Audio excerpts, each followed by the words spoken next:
الحمد لله رب العالمين، والصلاة والسلام أتمان الأكملان على سيد الأنبياء والمرسلين، سيدنا ونبينا محمد وعلى آله وأصحابه أجمعين.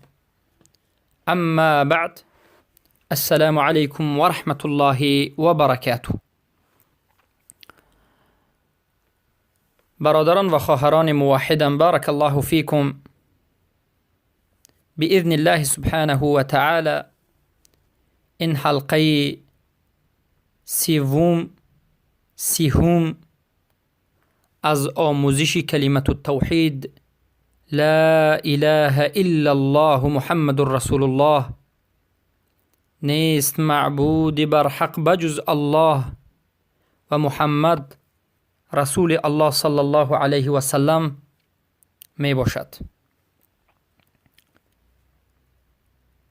پس البته این حلقه هم باقی مانده از مسائلی که به شرط دومی لا اله الا الله تعلق دارد بیان می کند. شرط دومی لا اله الا الله یقین است و یقین تعلق سخت با ایمان دارد. اصل یقین متعلق به اصل دین است و اصل ایمان است. پس بارک الله فیکم، تمام عملهایی که از قلب انسان به وجود می آید، از جسم انسان به وجود می آید، قیامش و قائم شدنش اصلش از یقین است. هر وقتا که یقین حاصل می شود، قلب تمامی عبادت ها را به جا می آورد و این چونین همین عمل با جسم ظاهر می شود. این عمل ها را انسان به جسمش هم انجام می دهد. وقتی که یقین از قلب انسان نابود شد، تمام عمل های قلب نابود می شود، مجبوراً نابود می شود، خواهد نخواهد نابود می شود و بعد از این عمل انسان هم جسماً هم نابود خواهد شد. ابن القیم الجوزی در کتاب مدارج السالکین ذکر می کنند و می گویند الیقین روح الاعمال القلوب التي هي ارواح الاعمال الجوارح. یقین این روحی عملهای دل هاست، آنی که روح عملهای جسم است. ببینید، یقین روح عملهای دل است و عمل دل روح عملهای جسم است. وقتی که یقین پیدا شد، عمل دل پیدا می شود. وقتی که عمل دل پیدا شد، عمل جسمی انسان پیدا می شود. و هو حقیقت صدیقیه و هو قطب هذا الشأن الذي عليه مداره. حقیقت صدیقی انا من یقین است.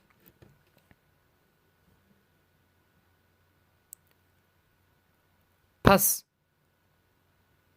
عملهای جسم وقتی که به وجود می آید در حالتی که یقین ندارد، این عمل هیچ به اعتبار گرفته نمی شود و هیچ فایده به انسانش و به صاحبش نخواهد داد.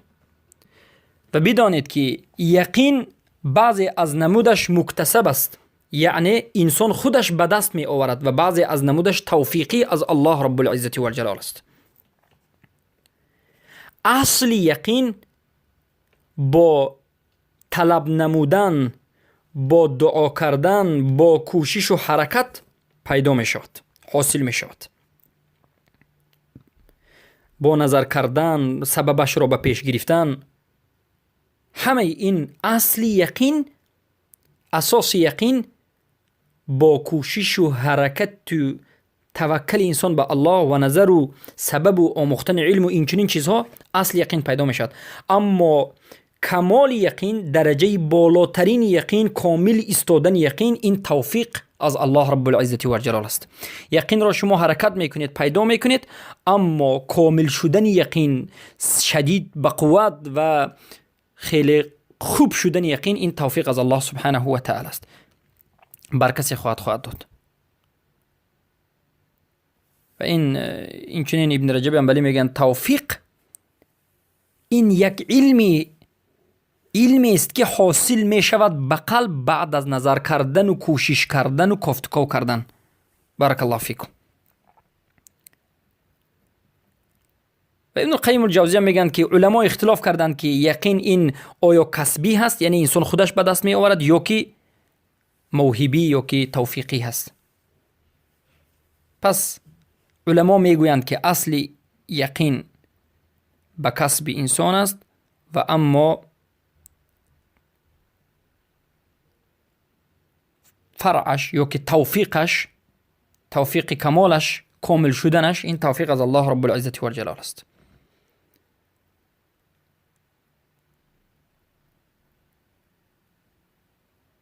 بارک الله فیکم. و همین یقین علاقه به نهایت شدید به دیگر باقی مانده شرط ها دارد. یقینی حقیقی شرعی مرتبط و پیوست به باقی مانده از شرط های لا اله الا الله است و یقین مستلزم دیگر شرط ها است. این شرط ها به هم دیگر به وجود نمیاد و این شرط یکی از مستلزمات دیگر شرط ها است، چیزی لازم بودن دیگر شرط ها است. همه این شرط ها از جهت اصل به هم دیگر به نهایت لازم است، به هم دیگر پیوست شدید دارد. یعنی هر کسی که در همون انسان یقینی حقیقی به وجود می آید، پس از این لازم می شود که این مرد به وی انقیاد پیدا بشود، حب پیدا بشود، حب التوحید، توحید را این انسان دوست بدارد و باقی مانده از شرط های لا اله الا الله به جا بیاورد. چگونه ای که هر کسی که در حقیقت دوست داشتنش حقیقی باشد، از این دوستداری حقیقیش لازم می آید که عمل را انجام بدهد، یقینش به وجود بیاید، اخلاص در قلبش به وجود بیاید، عمل را با انقاص بکند. و هر کسی که انقیاد را در حقیقت اگر انجام بدهد، این لازم می آورد که محبتش حقیقی باشد و یقینش حقیقی باشد. ببینید همه این شرط های لا اله الا الله به هم دیگرش پیوسته است. یعنی وقتی که علم پیدا شد، اگر علم حقیقی و صحیح درست باشد، بعد از این یقین، وقتی که یقین پیدا می شود، حتما خواهید نخواهید اگر یقین حق باشد، باقی مانده از شرط ها به وجود می آید. بارک الله فیکم. یا یکی از شرط ها وقتی که حقیقی شد، باقی مانده از شرط ها باید به وجود بیاد. همه این شرط های لا اله الا الله به هم دیگر مرتبط است، پیوست است. پس علما برای همین میگن که فشروط متلازمه من حیث المبدأ والاصل. تمام این شرط های هفتگانه لا اله الا الله به هم دیگر ملازم و متلازم و پیوست شدید دارد از جهتی سرشوی و اصل. و این را میگن قواعد التلازم، قاعده تلازم، یعنی از هم دیگر جدا شدنش ناممکن است. اما از جهت حقیقت هر یک این شرط، علما میگن که فالظاهر فإن الجهة قد تكون منفك.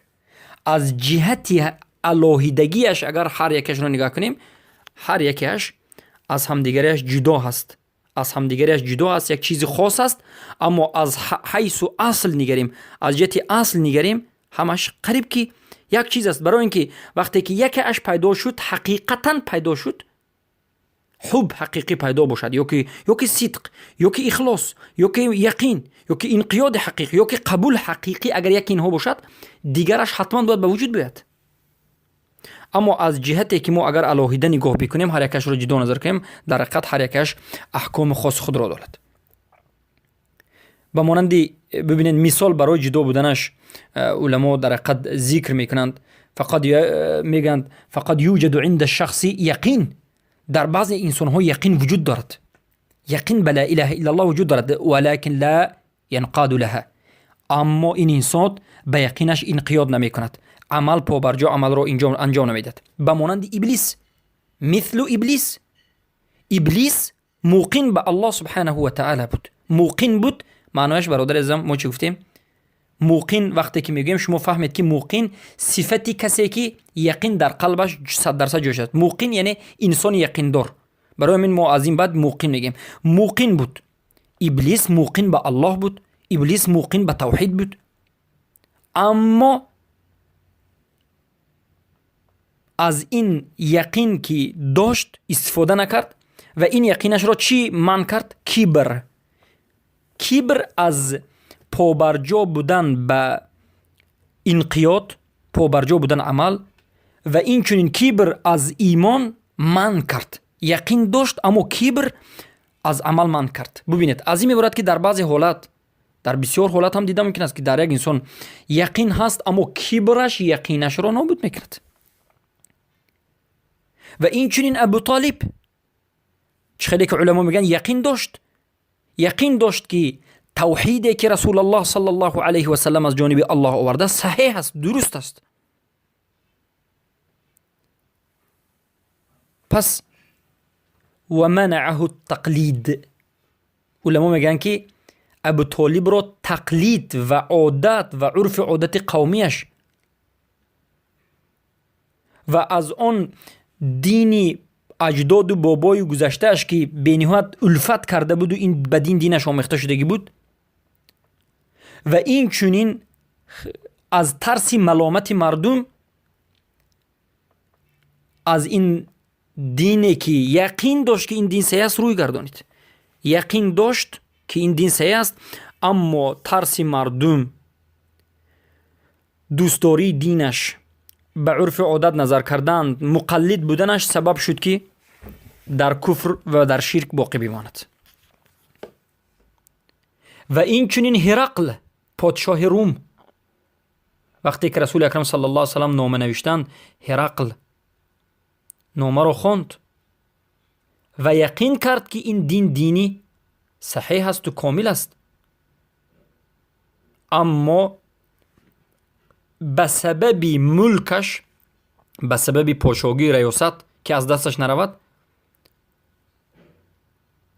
به این دین انقیاد نکرد. انقیاد پابرجا عمل نکرد، یعنی نخست، قبول نکرد. و این چنین احبار الیهود علماء یهود، همه علماء یهود یقین میدانند که لا اله الا الله و ان محمد رسول الله حق است.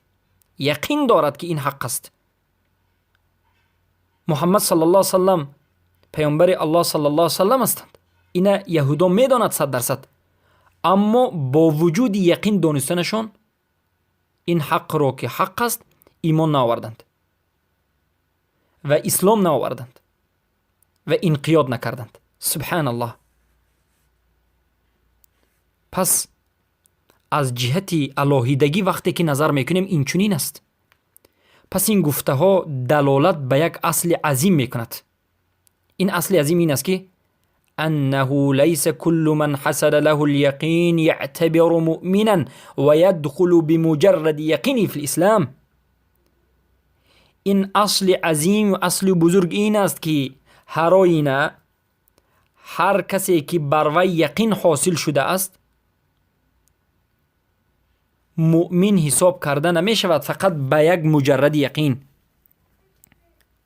یعنی همه آن انسان هایی که به اونها یقین حاصل شده است اونها را مؤمن اعتبار گرفته نمی شود و به یک مجردی و به تنها به یک یقین انسان، به مجرد یک یقین انسان به اسلام داخل نمی شود.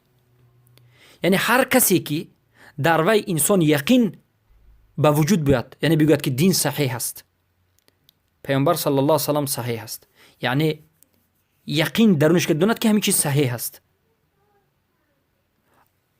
با مجرد همین یقین داشتنش مسلمان نمی شود و به اسلام داخل نمی شود، بلکه باید عمل بکند، انقیاد بکند، اطاعت بکند، قبول بکند. امروز چقدر انسان های است که میداند کافرها هست. امروز به کافرها وقتی که خوب نظر بکنید، بسیاری در امروز در اینترنت ها وجود دارد که کافر میگه که دین محمد صلی الله علیه و سلم صحیح است، من 100% باور دارم که این از جانب الله است، یقین دارم که محمد صلی الله علیه و رسول است. آیا همین مسلمان شد یا نشد؟ لا اله الا الله را شاید نگفت یا که یقین کرد اما عمل نکرد، اطاعت نکرد، قبول نکرد. دین رو قبول نکرد. این سخن رو گفت لیکن در خریستانیش باقی موند، در دین اجدادش باقی موند. البته با یقین فقط تنها به اسلام داخل نمیشد. پس و این چنین وقتی که عکس رو نظر میکنیم، در بعضی حالتها انسان پابرجا به عمل میشود و به ایمان و به اسلام ظاهرا داخل میشود و شاید در بعضی حالتها دین رو دوست می‌دارد، اخلاص میکند، صدقش قوی میشود و ظاهرا دینش قبول میشد. یعنی یک انسان یقینش ضعیف است، یقین ندارد، لیکن انقیاد میکند، عمل رو حرکت میکند، گفته های اسلام رو به جا میارد. یقین ندارد اما عمل رو کوشش میکند که بکند، اما آهسته این عملش سبب میشود که مسلمان در اسلامش قوی باشد، مسلمان حقیقی شود، مؤمن بشود، حبش زیاد بشود، توحیدش، اخلاصش، صدقش. اما در قلبش با وجود این شک یا که در توحید، ریب، این چنین شدنش ممکن است، یا که یک گمان، ظن در مسئله قیامت. پس بارک الله فیکم، وقتی که کوشش میکند، انسان در این حالت کوشش میکند، آهسته همه این شک و شبهه نابود خواهد شد.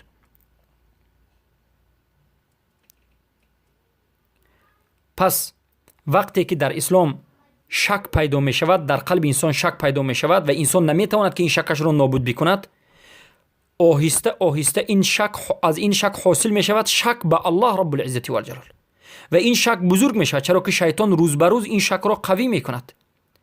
وقتی که انسان از یک شک کوچک به شک اصلی ایمان گذشت، به شک به الله رب العزت و الجلال بگذشت، شک به روز قیامت کرد، پس این شک این انسان را از دایره ایمان به دایره نفاق میبرد و از دایره اسلام به دایره کفر میبرد، والعیاذ بالله.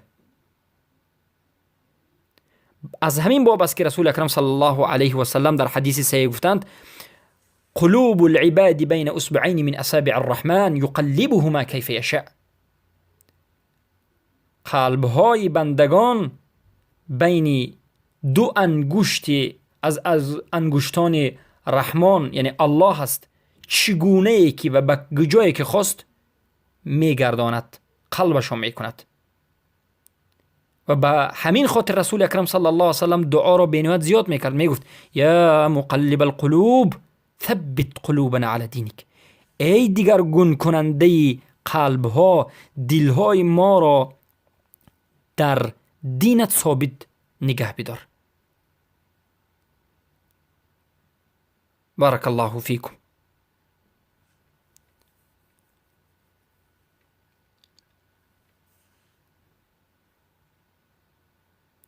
پس یقین به کدام چیزها کرده می شود، یعنی به کدام چیزها انسان باید یقین بکند. ما در مسئله یقین زیاد صحبت کردیم. شاید برادر و خواهر و شنونده بگوید که ما اگر این یقین به نهایت مسئله بزرگ باشد، اصل باشد، در کدام چیزها باید یقین بکنیم که مسلمان بیستیم و در کدام چیزها اگر نکنیم هم باکی ندارد. ما میگیم اولین چیزی که باید یقین در همون مسئله کرده شد، این به وجود الله رب العزت و الجلال. هیچ شک در وجود الله سبحانه و تعالی وجود ندارد و انسان نباید شک بکند. در سوره ابراهیم آیتی در الله سبحانه و تعالی میپرسد: افی الله شک؟ آیا در الله شک وجود دارد؟ این سیاق جمله را در گراماتیک زبان عربی در نحو میگن که استفهام انکاری. الله سوال میدهد و انکار میکند که شک وجود ندارد. در مسئله الله انسان نباید شک بکند، به وجود الله نباید شک بکند. کسی که شک کرد کافر است. مسئله دوم، الیقین به توحید الله در ربوبیتش. باید هر یک بنده مسلمان یقین داشته باشد که الله رب العزت و الجلال این مدبر است، خالق است، رازق است، مالک است، نافع است، ضار است، ضرر رساننده است، نفع دهنده هم ضرر رساننده هم فایده و ضرر از جانب الله است، یگانه از او است، هیچ شریکی ندارد. و تمام این چیزهایی که در کون دیده می شود در زیر تصرف الله، در ربوبیت الله است عز و جل، و در زیر قهر الله و در زیر تصرف الله، در زیر تدبر الله رب العزت و الجلال است. و الله چگونه ای که خواهد همان گونه اینها را تدبیر می کند و استفاده می برد.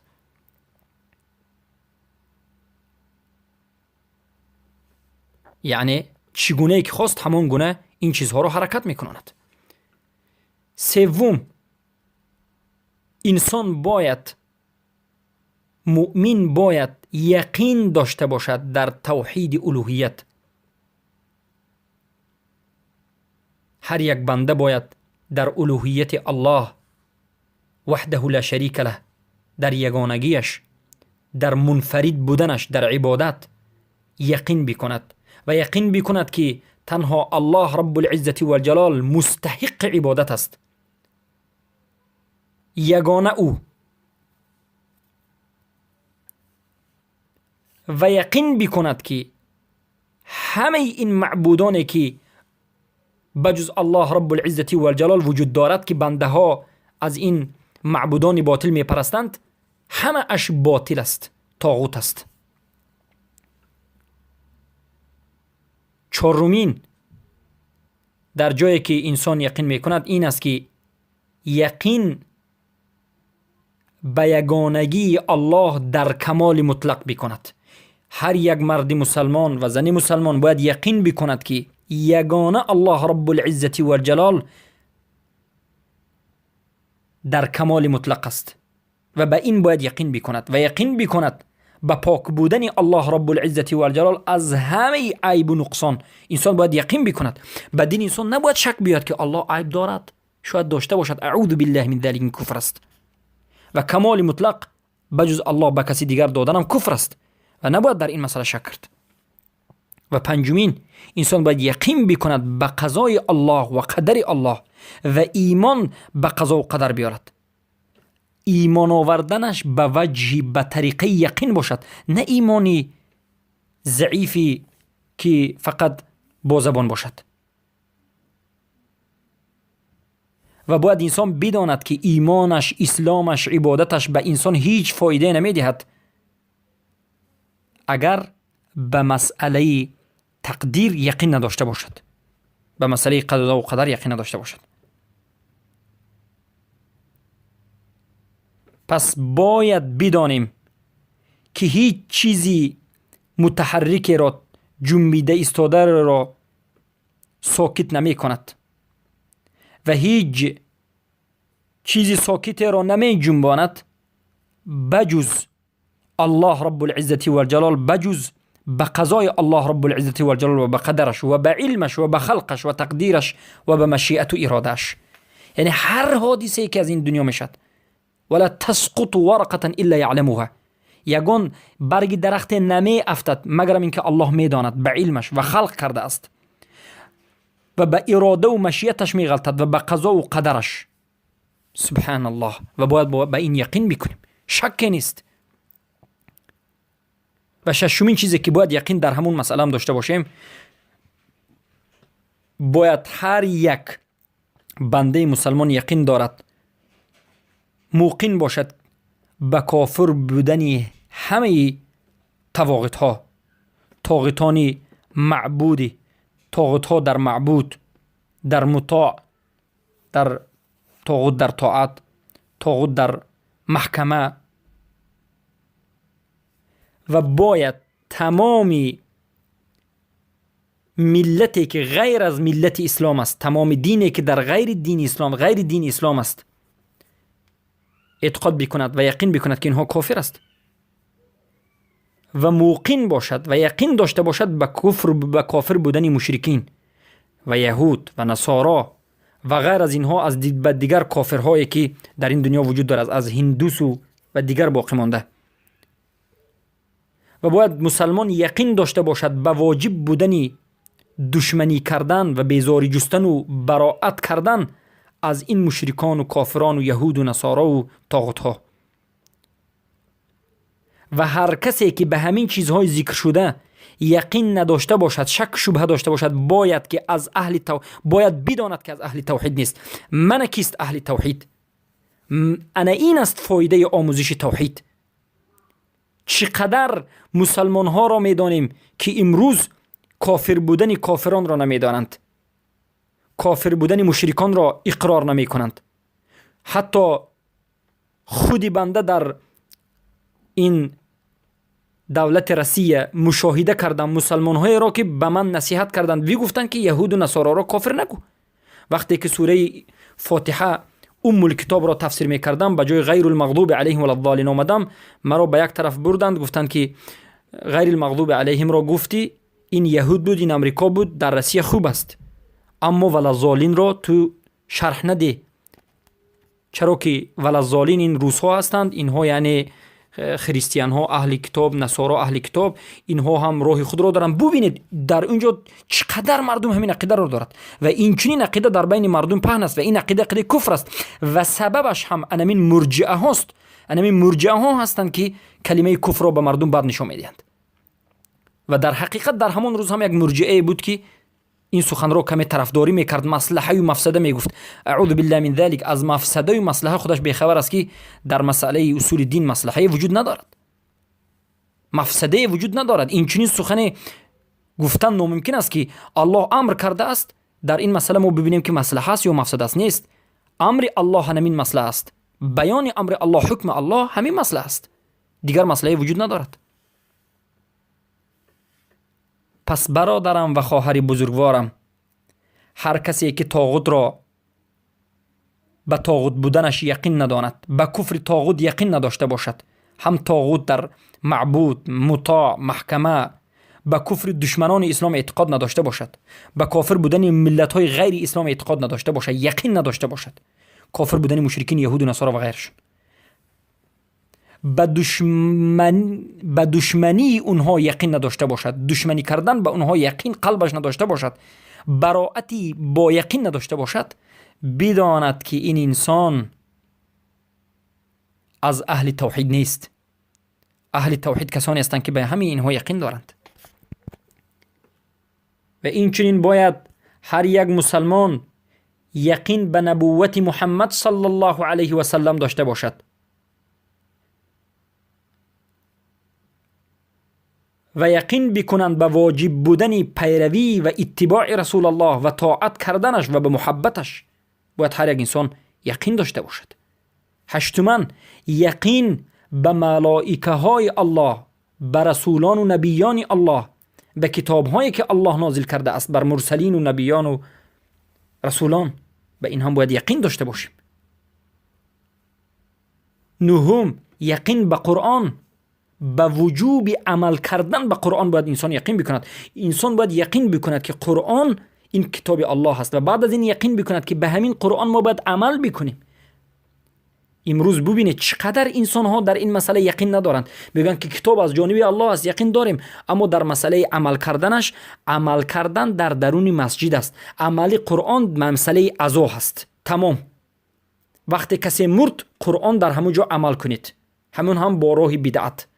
کسی کسل شد قرآن را تلاوت بکنید، اما در مسئله حل مشاکل، در مسئله حل اختلاف، در مسئله حکم سود میگن که قرآن را استفاده کردن در اینجا جایز نیست. این عقیده علمانی و عقیده مرجعی طاغوتی است و عقیده حزبی ها همین است و امروز مدخلی و مرجعه ها آمد و این مسئله رو میگه که این کفر نیست و صاحبش هم کفر نیست.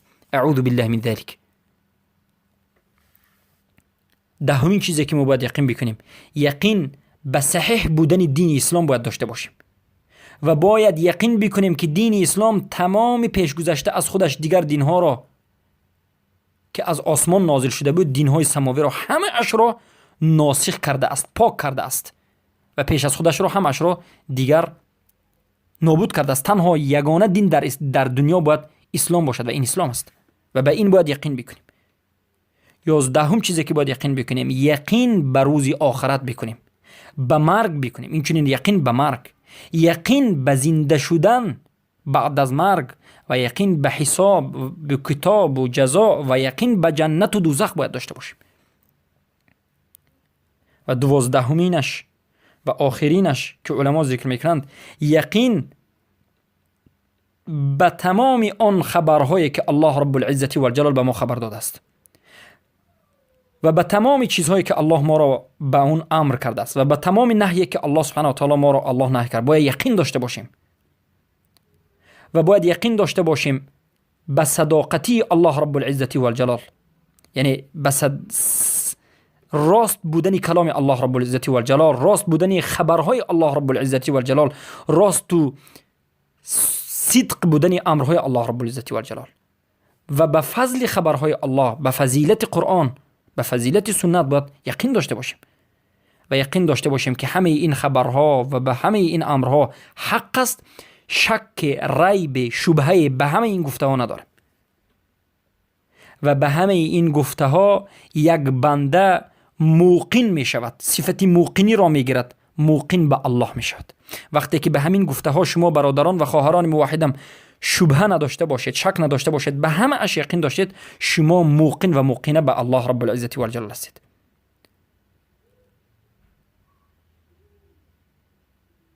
پس این یقین تحقیق نمی یابد مگرم با این چیزهای لازمی که ما ذکر کردیم، که مگرم به وجود بیاید. یعنی این یقین تحقیق نمی یابد، این یقین قبول نمی شود تا همان زمانی که همه این لازم های یقین رو ما بجا بیاوریم. این 12 چیزی که ذکر کردیم همه اش این لوازمات یقین است، چیزهای ضروری یقین است. باید به هر یکی این ما یقین داشته باشیم. اگر یقین نداشته باشیم، یقین ما فایده ندارد، قبول هم نیست.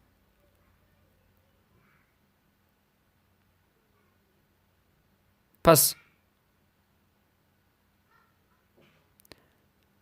انسان باید تحقیق یقین بکند تا که محبتش، انقیادش، عملش که به وجود می آورد و باقی مانده از شرط های لا اله الا الله و رکنهایش که متعلق به لا اله الا الله است، محمد رسول الله است، قبول بشد. وقتی که انسان یقینش لوازمات یقین را ندارد، این چیزهای ذکر شده را ندارد، محبت و انقیاد و عمل و باقی مانده از شروط لا اله الا الله، رکنهای لا اله الا الله متعلق به لا اله الا الله و محمد رسول الله قبول نخواهد شد.